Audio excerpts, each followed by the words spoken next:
dari penilaian pembelajaran PKN SD dengan beranggotakan Saya Era Farzira dengan NPM 240102348. saya Dina Aulia dengan NPM 240102345. Dan saya Febrina Nurulua NPM 240102368. Saya atas nama Hasmi Aulia, NPM saya 240102351.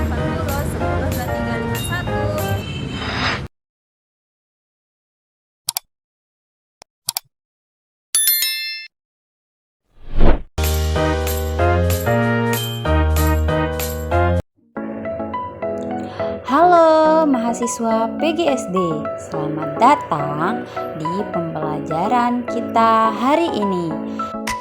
Sebagai calon guru SD, kalian pasti sudah tidak asing dengan mata pelajaran PKN atau Pendidikan Kewarganegaraan.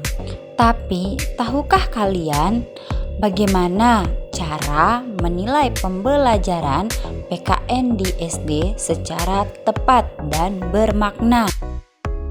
Disinilah pentingnya memahami penilaian pembelajaran PKN SD.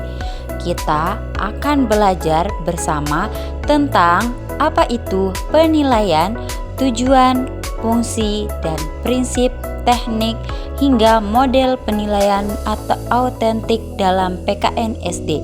Yuk kita mulai. Pengertian penilaian.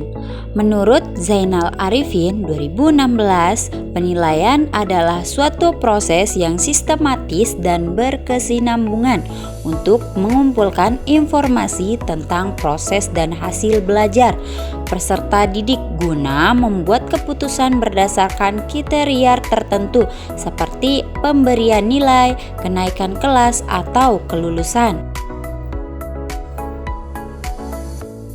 Sementara itu, Edianto 2016 menyebutkan bahwa penilaian adalah kegiatan sistematis untuk mengumpulkan, menganalisis, dan menafsirkan informasi tentang proses dan hasil belajar siswa dalam rangka pengambilan keputusan instruksional.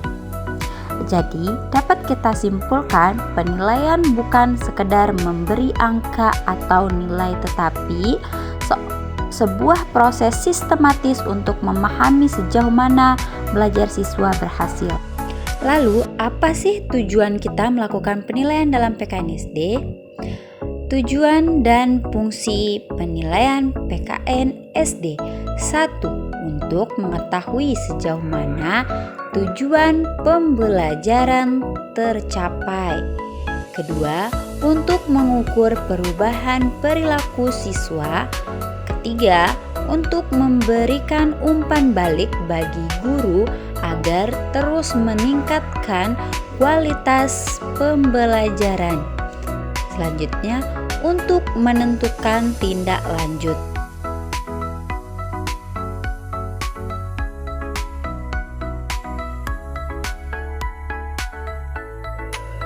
Selain tujuan, penilaian juga memiliki fungsi. Menurut Zainal Arifin 2016, ada 4 fungsi utama. Pertama, fungsi formatif atau memantau kemajuan belajar selama proses berlangsung. Kedua, fungsi sumatif, mengukur pencapaian belajar di akhir pembelajaran. Ketiga, fungsi diagnostik, yaitu mendeteksi kesulitan belajar yang dialami siswa.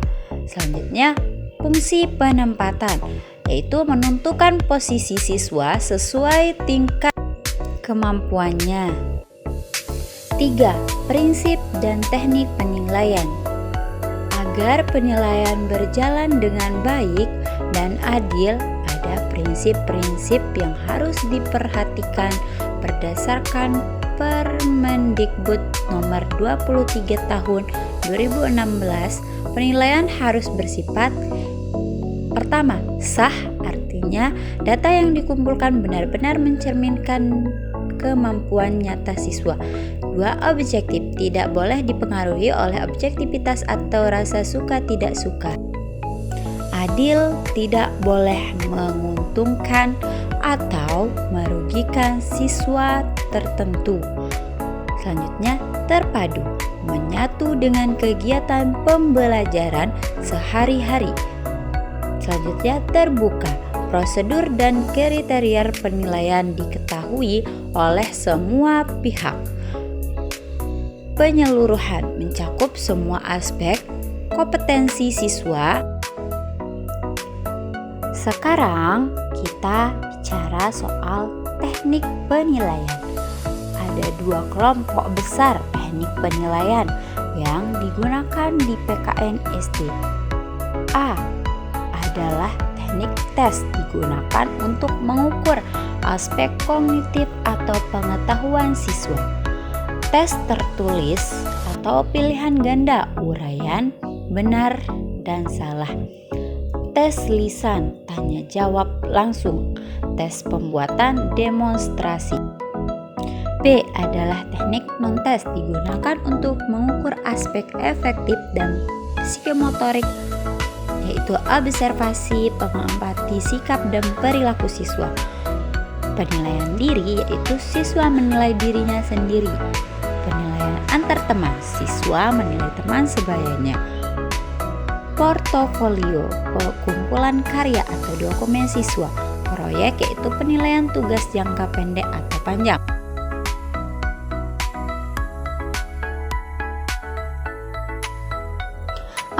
3 domain penilaian dan penilaian autentik.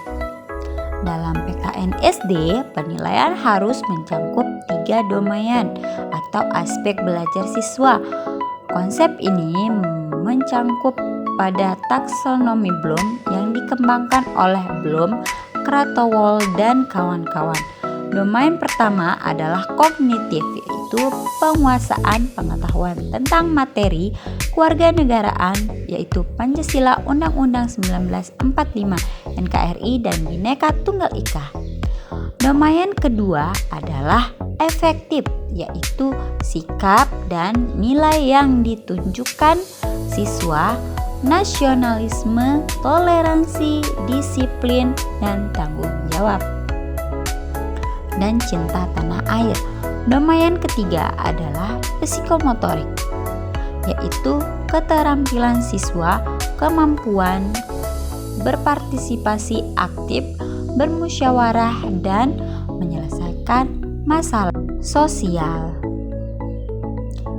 Menurut Gunandar 2014, penilaian autentik adalah kegiatan menilai yang menekankan pada apa yang seharusnya dinilai secara nyata, baik proses maupun hasil, dengan instrumen yang disesuaikan dengan kompetensi yang dinilai. Contohnya, penilaian autentik di PKN SD, yaitu simulasi musyawarah atau bermain peran. Yang kedua, membuat poster nilai Pancasila. Kesimpulan, baik, mari kita rangkum apa yang sudah kita pelajari hari ini. Yang pertama, penilaian adalah proses sistematis untuk mengumpulkan dan menganalisis informasi hasil belajar siswa. Yang kedua, penilaian memiliki tujuan dan 4 fungsi utama, yaitu formatif, sumatif, diagnostik, dan penempatan. Selanjutnya, prinsip penilaian: sahih, objektif, adil, terpadu, terbuka, dan menyeluruh. Teknik penilaian yaitu tes dan non-tes. 3 domain penilaian yaitu kognitif, afektif, psikomotor. Selanjutnya, penilaian autentik, menilai siswa secara nyata sesuai kompetensinya. Sebagai calon guru SD, kalian perlu menguasai semua ini agar dapat menilai siswa secara adil, menyeluruh, dan bermakna, khususnya dalam pembelajaran PKN. Semoga materi ini bermanfaat ya. Sampai jumpa di materi berikutnya.